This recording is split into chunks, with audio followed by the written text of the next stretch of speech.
E aí pessoal, professor Marcos aqui. Vamos fazer um breve comentário de algumas notícias que eu considero importante para o cenário da geopolítica, né? Que foi que nós tivemos durante esta semana que nos interessa. Então vamos lá, há algumas notícias que eu separei para comentar para vocês. Trump promete tarifar de novo o aço que atingiria o Brasil. Vamos lá. O Trump ele vem com medidas bem protecionistas, né, no que diz respeito às relações comerciais com outros países. Já anunciou aí várias vezes tarifar alguns países. Parece que é no objetivo de obter algum acordo posteriormente que beneficia ele, né, mas algumas medidas têm irritado ou preocupado algumas nações no que diz respeito às relações comerciais com os Estados Unidos. E a questão do ferro, do alumínio, vai impactar sim a economia brasileira. O Brasil, nós somos grandes exportadores de commodities, dentre elas o ferro. E no ano passado, nós fomos o segundo maior fornecedor de ferro para os Estados Unidos. Então isso traz um impacto para a nossa economia, né? O nosso lucro com relação à exportação vai diminuir por conta dessa taxação. O Trump está com essas medidas protecionistas, mas muitos analisam isso como um tiro no pé, né? Isso pode trazer, ao invés de trazer benefícios, trazer ônus para a economia norte-americana. Trump diz que Putin concordou em iniciar imediatamente negociações pelo fim da guerra na Ucrânia. O presidente dos Estados Unidos e da Rússia conversaram por telefone durante cerca de 1 hora e meia, no qual Putin disse buscar uma solução de longo prazo para o conflito. Líder da Ucrânia, o Volodymyr Zelensky, também teve conversa com Trump. No que diz respeito à guerra da Ucrânia, o que está parecendo é que o apoio para a Ucrânia não vai mais ser efetivo como foi durante este conflito, e, ao que parece, a Rússia vai sair ganhando no que diz respeito à posse de alguns territórios, e a Ucrânia com muito prejuízo, uma vez que já foi anunciado que ela vai ter que pagar os gastos que os Estados Unidos teve com a Ucrânia nesta guerra. Então, ao que parece, o líder americano com o líder russo estão tendo alguma aproximação, estão chegando em um acordo, e não parece que esse acordo será algo que beneficie muito a Ucrânia.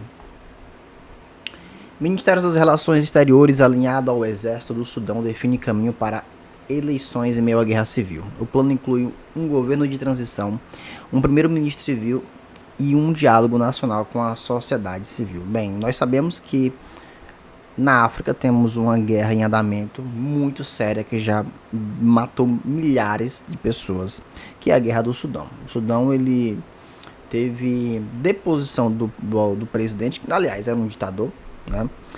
E as forças armadas oficiais, né, do país começaram a confrontar uma força paramilitar que estão disputando o poder. Nisto nós temos um governo meio que provisório lá, e agora eles estão com a ideia de promover uma eleição para um governo democrático. E para isso é necessário que a força rebelde, no caso a força paramilitar, que está enfrentando o exército sudanês, é necessário que eles baixem as armas para negociar esta situação. A guerra do Sudão é uma guerra que não é muito noticiada na mídia, mas que é uma calamidade, uma catástrofe naquele continente, né? Dentre os inúmeros conflitos que existem ali, que não são muito comentados, nem nas redes sociais, na internet, muito menos na grande mídia. Lula defende que Ibama autorize explorar petróleo na foz do Amazonas. Olha só, Lula está muito interessado em explorar o petróleo, né, na foz do Amazonas, ali na região costeira norte. E há alguns empecilhos. O Ibama parece que não está colaborando com a autorização desta exploração. E o Lula meio que criticou, né? Disse que o Ibama não está sendo um órgão do governo, mas está sendo contra o governo. Daí disse que está com lenga-lenga. Olha só, né? O nosso presidente Lula aí querendo explorar um recurso natural, o que, claro, traz controvérsias, uma vez que nós sabemos que a linha ideológica, né, que a esquerda pretende defender uma questão mais ambientalista, e isso implica em impactos ambientais. Mas vamos ver o desenrolar dessa história, se vão ou não conseguir explorar este petróleo. Economicamente é algo muito positivo para o país, né? Vai aumentar a nossa exportação do produto, pode melhorar também a questão do abastecimento do mercado interno. No entanto, há a questão ambiental, que é um debate, além de político, também ideológico, a ser levado em consideração. Dubai Loop. Elon Musk quer construir uma rede de estradas subterrâneas ao estilo de Las Vegas, lá em Dubai, né, no Emirados Árabes.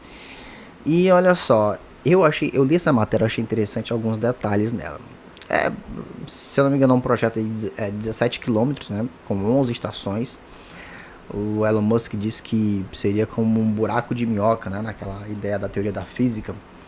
Você sai de um ponto e vai para o outro da cidade em pouco tempo. E mais outras coisas me chamaram a atenção nesta matéria. Isso foi anunciado na cúpula dos governos, né, mundiais. E o Musk, ele soltou umas ideias aqui interessantes e meio preocupantes. Por exemplo, ele disse que o subterrâneo, né, o subsolo, seria o lugar mais seguro para algumas situações adversas, dentre elas uma guerra termonuclear. Como assim, Elon Musk? O que é que você está sabendo que nós não sabemos? E também ele falou aqui sobre a questão da economia no que diz respeito à evolução da robótica. A Tesla também trabalha na produção de robôs humanoides. Ele disse que até 2026 esta produção chegará a 60 mil robôs, o que pode mudar a economia, porque esses robôs podem fazer vários serviços. Vai mudar o setor de serviços, e ele disse que vai mudar muito a forma como as pessoas ganham a vida. Até citou a ideia de que o dinheiro vai perder importância. Olha, esse bilionário, ele é cheio de ideias meio estranhas, né? Nós sabemos disso. Não estou aqui querendo puxar a sardinha para ele, né? Não sou fã de bilionário, mas também não sou daqueles que bilionário tem que desaparecer. Eu reconheço as contribuições, mas também reconheço as contradições destes indivíduos que têm muito, muito poder econômico em suas mãos. Mas ele comentou isso, né? E aí fica aquela questão, a robótica vai mudar, sim, claro, a vida, a economia, mas quem vai realmente ter esses benefícios? Eu fico imaginando os desdobramentos da inserção, né, destas máquinas em setores, como por exemplo construção civil, ou alguns trabalhos que são mais braçais, que as pessoas com menor qualificação profissional ocupam. Então tem muito o que se pensar sobre isso.